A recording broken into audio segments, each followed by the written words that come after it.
बिस्मिल्लाहिर्रहमानिर्रहीम। अस्सलाम वालेकुम स्टूडेंट्स। आज हम स्टार्ट करेंगे national book foundation class 10 exercise 10.1। पिछले चैप्टर में आपने सर्कल की कॉर्ड्स और आर्क्स के बारे में पढ़ा। इस चैप्टर में आप पढ़ेंगे what are tangents and angles of a circle. Exercise 10.1 से पहले 6 थ्योरम्स हैं, सबको 1 बाय 1 डिस्कस कर लेंगे। पहले 5 थ्योरम्स आपके कोर्स का हिस्सा हैं, लेकिन 6 थ्योरम जो कि ऑल्टरनेट सेगमेंट थ्योरम है वो आपके कोर्स का हिस्सा नहीं है, लेकिन चूंकि एक्सरसाइज 10.1 में उससे रिलेटेड कुछ क्वेश्चंस मौजूद हैं तो उस थ्योरम को भी हम डिस्कस कर लेंगे। सबसे पहले आपको ये पता होना चाहिए कि टेंजेंट टू अ सर्कल क्या होते हैं। सपोज एक सर्कल है विद सेंटर ओ, एक ऐसी लाइन जो कि इस सर्कल को बाहर से किसी एक पॉइंट पे टच करके गुजर रही हो। इस तरह से इस पॉइंट पे इस लाइन ने इस सर्कल को टच किया है, इसको कहेंगे पॉइंट ऑफ कॉन्टैक्ट और इस लाइन को कहेंगे टेंजेंट टू अ सर्कल। इससे पहले आपने कॉर्ड्स के बारे में पढ़ा ना। कॉर्ड भी तो देखें ये एक लाइन ही है ना, लेकिन ये एक कॉर्ड है यहाँ से यहाँ तक, ये इस सर्कल के अंदर से गुजर रही है इस तरह से, और इसने इस सर्कल को 2 पॉइंट्स पे टच किया हुआ है। अगर इस लाइन को भी इस तरह से बढ़ा दें तो देखें ये भी तो एक लाइन है, इसको क्या कहते हैं, सीकेंट लाइन। तो कॉर्ड को हम सीकेंट लाइन भी कहते हैं। अब थ्योरम नंबर 10.1 की तरफ आते हैं। If a line is drawn perpendicular to a radial segment of a circle at its outer end point it is tangent to a circle. अब ये क्या लिखा हुआ है कि एक सर्कल है और इस सर्कल का सेंटर सपोज ये वाला पॉइंट है, दिस इज ओ। अगर एक लाइन इस तरह से ड्रॉ की जाए जो कि इस सर्कल के ऊपर परपेंडिकुलर हो to a radial segment of a circle, यानी कि रेडियल सेगमेंट क्या होता है, रेडियस होता है। सपोज ये सर्कल का रेडियस है eight its outer end point. Line कहाँ ड्रॉ करनी है, इस रेडियल सेगमेंट के आउटर एंड पॉइंट पे, यानी इस पॉइंट पे हमने एक लाइन ड्रॉ करनी है। किस तरह से लाइन ड्रॉ करनी है, perpendicular to are radial segment, जो कि इस रेडियल सेगमेंट के ना परपेंडिकुलर हो। यहाँ जो ये वाला एंगल बन रहा है ना, ये अगर 90 डिग्री का हो, यानी रेडियल सेगमेंट के परपेंडिकुलर हमने एक लाइन ड्रॉ की हुई है इस रेडियल सेगमेंट के आउटसाइड वाले पॉइंट पे, यानी कि इस पॉइंट पे, then this line is tangent to a circle. तो ये वाली जो लाइन है ना, ये टेंजेंट होगी इस सर्कल पे। नेक्स्ट थ्योरम है the tangent to a circle and the radial segment joining the point of contact and the centre. यानी कि एक सर्कल है विद सेंटर ओ और एक टेंजेंट लाइन हमने ड्रॉ करनी है इस तरह से। ये हमने टेंजेंट लाइन ड्रॉ की हुई है, जिस जगह पे इस लाइन ने इस सर्कल को टच किया हुआ है इस पॉइंट को कहेंगे पॉइंट ऑफ कॉन्टैक्ट। तो पॉइंट ऑफ कॉन्टैक्ट से एंड द सेंटर, यहाँ पॉइंट ऑफ कांटेक्ट से सेंटर तक ये जो लाइन ड्रॉ हुई है इसको कहेंगे कि ये है रेडियल सेगमेंट। अब दोबारा से स्टेटमेंट को पढ़ लें। The tangent to a circle ये हमने ड्रॉ कर लिया, एंड द रेडियल सेगमेंट, कौन सा radial segment, joining the point of contact and the centre, ऐसा रेडियल सेगमेंट जिसने यहाँ टेंजेंट लाइन के पॉइंट ऑफ कांटेक्ट को यहाँ सेंटर से ज्वाइन किया हुआ है। ये भी तो रेडियस है ना, ये भी रेडियस है, लेकिन ये वाला रेडियस नहीं चाहिए, ये भी रेडियस नहीं चाहिए। कौन सा रेडियस चाहिए, जो इस टेंजेंट लाइन के पॉइंट ऑफ कांटेक्ट से यहाँ सेंटर तक ड्रॉ हो रहा हो। तो वहां से हमारे पास क्या आ जाएगा कि ये रेडियल सेगमेंट और ये टेंजेंट लाइन ये आपस में परपेंडिकुलर हैं, यानी यहाँ ये जो एंगल है ना ये 90 डिग्री का होगा। नेक्स्ट थ्योरम है the two tangents drawn to a circle from a point outside the circle are equal in length. Suppose एक सर्कल है विद सेंटर ओ, कोई इस सर्कल के बाहर एक पॉइंट ले लें। सपोज ये पॉइंट, इसको कह लें कि ये है ए पॉइंट। अब ए पॉइंट से हमने इस सर्कल के ऊपर 2 टेंजेंट्स ड्रॉ करने हैं। चलें जी, 2 टेंजेंट्स इस तरह से ड्रॉ कर लेते हैं, यूं और यूं। दोबारा से स्टेटमेंट को पढ़ लेते हैं। The two tangents drawn to a circle from a point outside the circle are equal in length. तो ये जो 2 टेंजेंट्स हमने ड्रॉ किए हुए हैं ना, जिस जगह पे ये इस सर्कल को टच कर रहे हैं इस पॉइंट को कह लें सपोज बी और इसको कह लें सी। तो ये जो डिस्टेंस है ना इन दोनों टेंजेंट्स का, जिस जगह पे इसने सर्कल को टच किया हुआ है, यानी ए बी डिस्टेंस, ये इक्वल है ए सी डिस्टेंस के।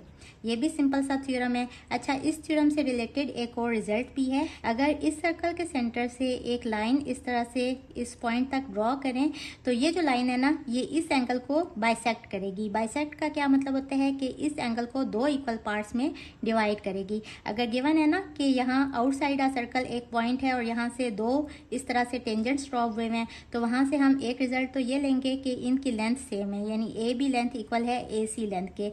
और दूसरा हम क्या रिजल्ट लेंगे कि ये वाला एंगल और ये वाला एंगल इक्वल है। अगर गिवन होगा ना कि सपोज ये वाला एंगल 35 डिग्री है, तो वहाँ से आप इजीली कह सकते हैं कि ये एंगल भी 35 डिग्री है। या इन अदर वर्ड्स अगर गिवन होगा कि यहाँ से यहाँ तक ये 80 डिग्री है, तो वहाँ से हम कह लेंगे कि ये जो लाइन है इसने चूंकि इस एंगल को बाइसेक्ट किया है, मीन्स के 2 इक्वल पार्ट्स में डिवाइड किया है, तो वहाँ से मेरे पास आ जाएगा कि ये एंगल भी 40 डिग्री है और ये एंगल भी 40 डिग्री है। एंगल OAB ये इक्वल होगा एंगल OAC के। Theorem number 4 is if two circles touch externally, दो सर्कल्स हैं जो एक दूसरे को एक्सटर्नली टच कर रहे हैं, यानी कि किसी एक पॉइंट पे ना इस तरह से टच करके गुजर रहे हैं। एक्सटर्नली का क्या मतलब है कि दोनों अलग अलग हैं, एक दूसरे के बाहर हैं। अगर ये एक दूसरे को टच कर रहे हैं then the distance between their centres, इनके सेंटर्स का डिस्टेंस। सपोज इस सर्कल का सेंटर ये वाला पॉइंट है, इसको O कह लें, और सपोज इस सर्कल का सेंटर ये वाला पॉइंट है, इसको कह लें A। तो ये जो डिस्टेंस है ना इनके सेंटर के बीच वाला यानी OA distance is equal to the sum of their radii, ये इनके रेडियस के सम के इक्वल है। वैसे भी देखने से पता चल रहा है कि अगर ये डिस्टेंस, अगर ये रेडियस R1 है और अगर इसका रेडियस R2 है, तो अगर इन दोनों को ऐड करें तो ही ये पूरे का पूरा डिस्टेंस आएगा ना। तो this is equals to sum of their radii. अगर सपोज इसका रेडियस गिवन हो कि ये है 4 और इसका रेडियस गिवन हो कि ये है 3, और अगर ये गिवन हो कि दो सर्कल्स एक दूसरे को एक्सटर्नली टच करें और अगर आपसे पूछें कि what is the distance between their centres, तो आप सिंपल क्या करेंगे कि दोनों के रेडियस को ना ऐड कर देंगे और साथ में यूनिट वही लिखेंगे जो इसके साथ होगी।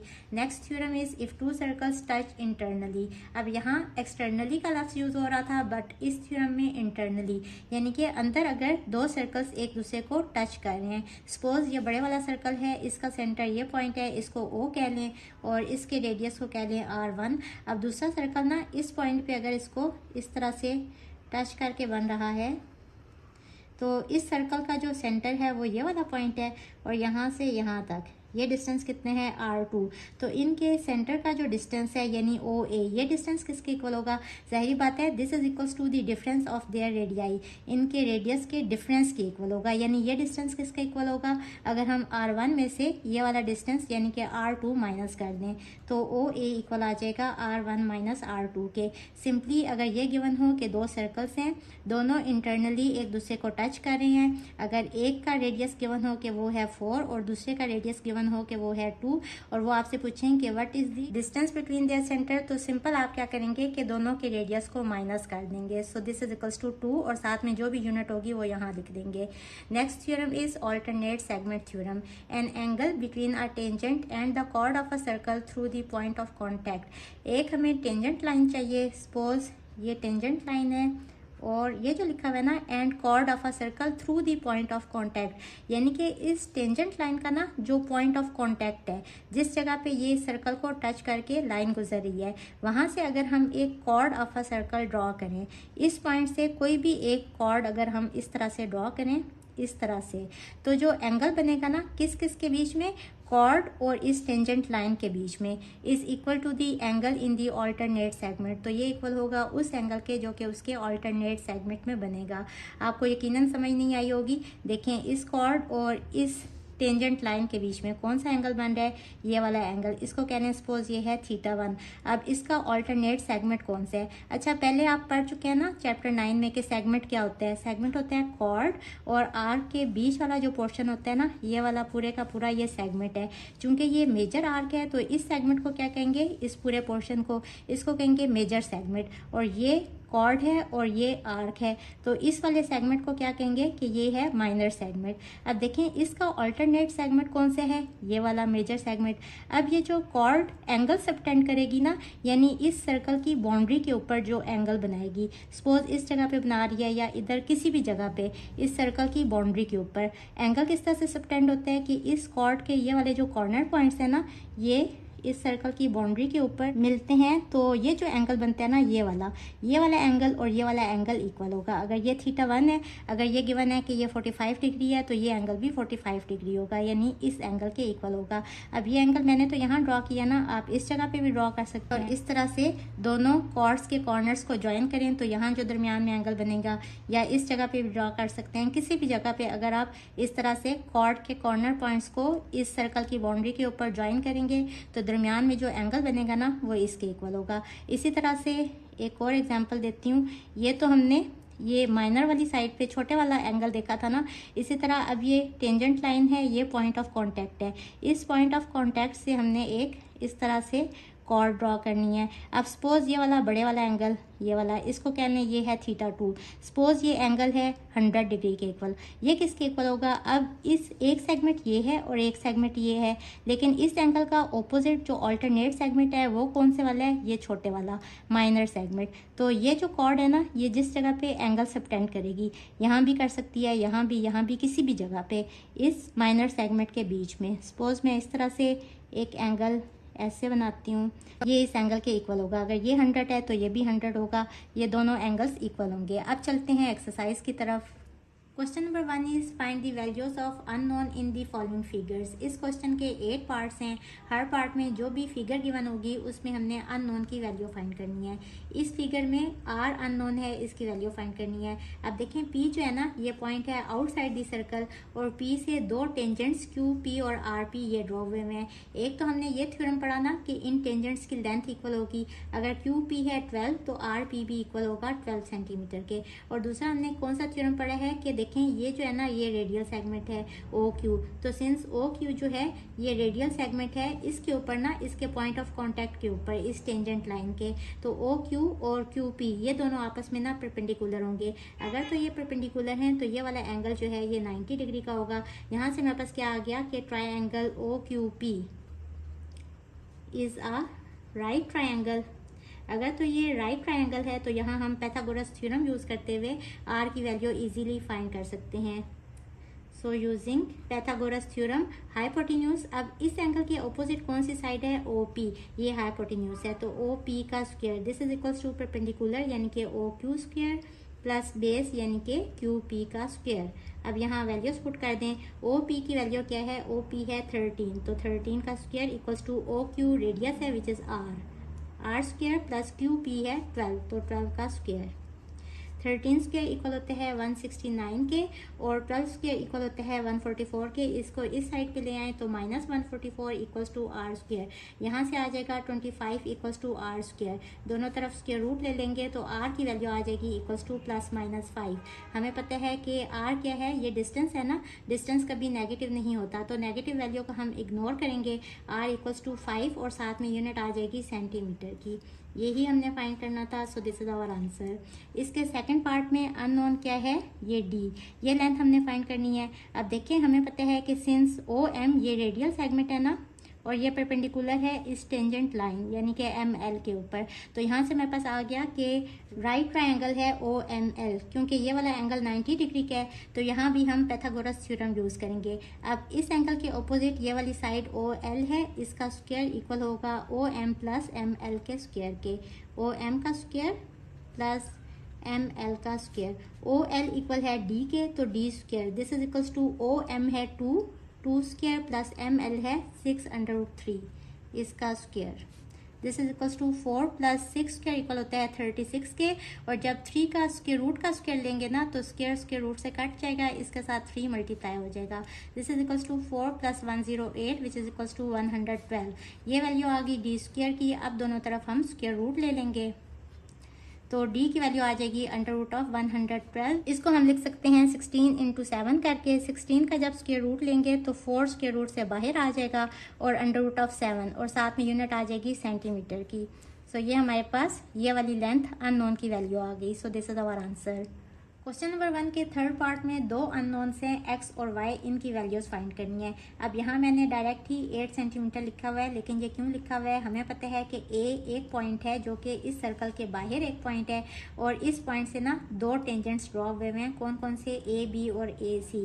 तो हमें पता है कि इन दोनों की लेंथ सेम होगी, ये भी हमने थ्योरम यूज किया है। तो वहाँ से हमारे पास डायरेक्ट ही आ गया कि a b की लेंथ है ना 8, तो इसकी लेंथ भी आ जाएगी 8। लेकिन इसको आप लिखेंगे कैसे? कि since a b and a c are tangent lines to the same circle from common point ए।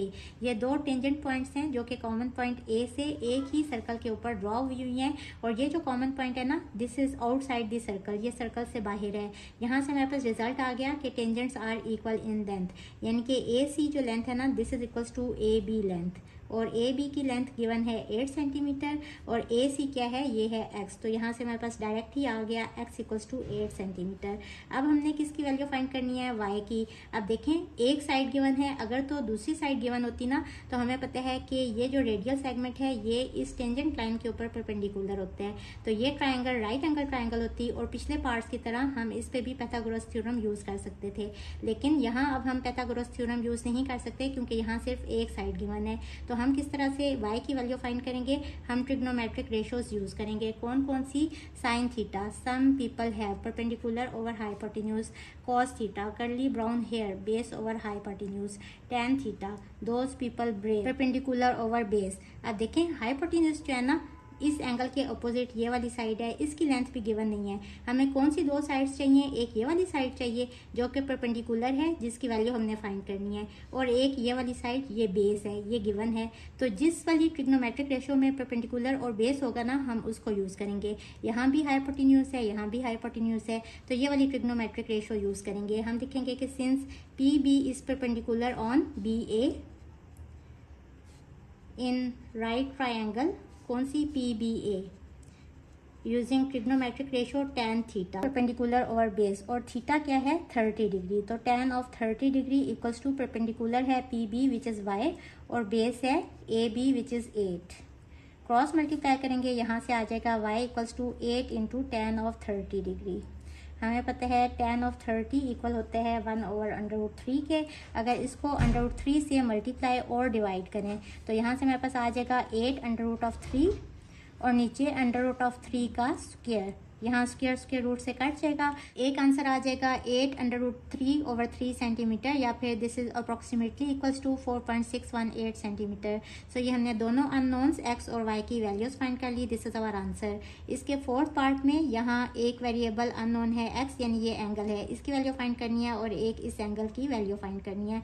अब देखें अगर तो हमने OBA ये वाला पूरा एंगल फाइंड करना होता ना तो हमें पता है कि ये रेडियल सेगमेंट है और ये टेंजेंट लाइन है, तो ये दोनों एक दूसरे के परपेंडिकुलर है, तो यहाँ से डायरेक्ट ही आ जाता कि ये वाला एंगल 90 डिग्री के इक्वल है। लेकिन चूंकि हमने ये वाला एंगल फाइंड करना है तो हम ये वाली ट्राइंगल देखेंगे OCB। हमें पता है कि OB सिंस OB ये वाली लेंथ इक्वल है OC लेंथ के। ये क्यों इक्वल है, क्योंकि ये रेडियस हैं एक ही सर्कल के।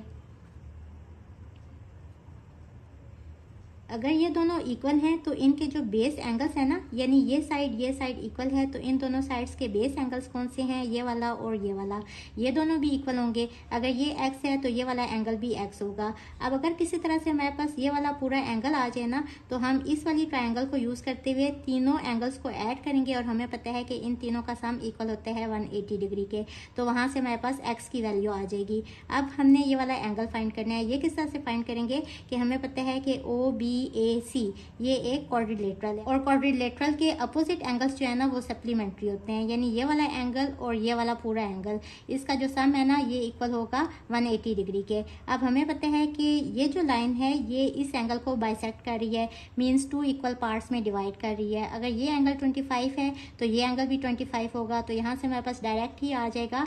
हम लिखेंगे कि since OA bisects angle BAC, तो यहाँ से हमारे पास आ जाएगा कि angle OAC equals to 25 degree. अगर तो ये एंगल भी 25 डिग्री है तो ये वाला पूरे का पूरा एंगल यानी BAC ये इक्वल हो जाएगा 25 + 25, this is equals to 50 degree. अब हमारे पास ये वाला पूरा एंगल आ गया, this is equals to 50 degree. और हमें पता है कि ये क्वाड्रिलेटरल है ना, इन OBAC ये क्वाड्रिलेटरल है तो अपोजिट एंगल्स सप्लीमेंट्री होंगे, यानी इनका सम। अपोजिट एंगल्स कौन से हैं, एक ये वाला COB इसको कह लें एंगल COB, और ये वाला एंगल इसको कह लें BAC, इनका सम इक्वल होगा 180 डिग्री के। एंगल COB और प्लस ये वाला एंगल हम फाइंड कर चुके हैं 50 degree, this is equals to 180 degree. यहाँ से आ जाएगा angle COB equals to 180 - 50 which is equals to 130 degree, यानी कि ये वाला एंगल इक्वल आ गया 130 डिग्री के। अब ये एंगल क्यों फाइंड किया है, इन ट्राइंगल OCB हमें पता है sum of all angles of a triangle equal होता है 180 डिग्री के। ये x है, ये भी x है, x + x प्लस ये वाला एंगल कितने हैं 130 डिग्री, ये वाला। This is equals to 180 degree. ये हो गया 2x इक्वल्स टू, इसको इस साइड पे ले आए, दिस इज इक्वल्स टू 50 और यहाँ से आ गया x हमारे पास 25 डिग्री। ये एंगल 25 डिग्री है और ये भी x है ना, तो ये भी 25 होगा। हमें पता है कि सिंस OC ये परपेंडिकुलर है CA के ऊपर, क्योंकि ये भी टेंजेंट लाइन है और ये रेडियल सेगमेंट है। अगर तो ये एक दूसरे के ऊपर परपेंडिकुलर हैं तो ये वाला जो पूरा एंगल है ना, ये 90 डिग्री का है। तो वहाँ से हमारे पास ये वाला एंगल यानी एंगल y, इसकी वैल्यू आ सकती है किस तरह से कि ये पूरा एंगल कितने हैं 90 में से हम ये वाला एंगल यानी कि x को माइनस करेंगे। x कितने हैं 25, तो इसको माइनस करें, इसका आंसर आ जाएगा इक्वल्स टू 65 डिग्री। तो ये हमने दोनों एंगल्स x और y की वैल्यू फाइंड कर ली। अच्छा, आप ऐसे भी कर सकते हैं कि आप सबसे पहले y की वैल्यू फाइंड कर लें। तो आप कौन सी ट्रायंगल लेंगे, ये वाली BAC, ये वाली ट्रायंगल लेंगे। और हमें पता है कि ये भी थ्योरम यूज़ होगा ना कि ये AC और ये AB ये टेंजेंट लाइंस हैं, तो दोनों की लेंथ सेम है, मीन्स ये लेंथ और ये लेंथ सेम है। अगर ये लेंथ सेम है तो ये वाला एंगल और ये वाला एंगल ये इक्वल होगा। ये वाला एंगल y है तो ये वाला एंगल भी कितना होगा y। तो हम यूज़ करेंगे कि sum of all angles of a triangle equals to 180 degree. और इसी तरह से जैसे आपने ये वाला एंगल फाइंड किया ना, ये वाला, इसी तरह से ये पूरा एंगल आप फाइंड कर लेंगे, this is equals to 50 degree. ये भी हमने थ्योरम यूज किया है। अब हमें पता है sum of all angles of a triangle equal होते हैं 180 डिग्री के, यानी y प्लस 50 इक्वल होगा 180 डिग्री के। वहां से आपके पास y आ जाएगा इक्वल्स टू 65 डिग्री। ये भी y है, ये भी y है, इसका आंसर भी आ जाएगा 65 डिग्री। हमें पता है ये पूरा एंगल 90 के इक्वल है। 90 में से 65 को माइनस करेंगे तो x की वैल्यू आ जाएगी इक्वल्स टू 25 डिग्री। अब आपकी मर्जी है, चाहे तो आप पहले x या चाहे तो y की वैल्यू फाइंड कर लें। आज के लिए इतना काफ़ी है, बाकी 4 पार्ट्स कल की वीडियो में कवर करूंगी। आज छोटा लेक्चर रिकॉर्ड कर रही हूँ क्योंकि मेरे अब्बू की तबीयत काफ़ी ख़राब है, उनके लिए बहुत ज़्यादा दवाओं की ज़रूरत है। दवाओं में याद रखिएगा। वीडियो अच्छी लगे तो चैनल को लाइक, सब्सक्राइब और शेयर ज़रूर कीजिएगा। इसके साथ ही मुझे दें इजाज़त। अल्लाह हाफिज़।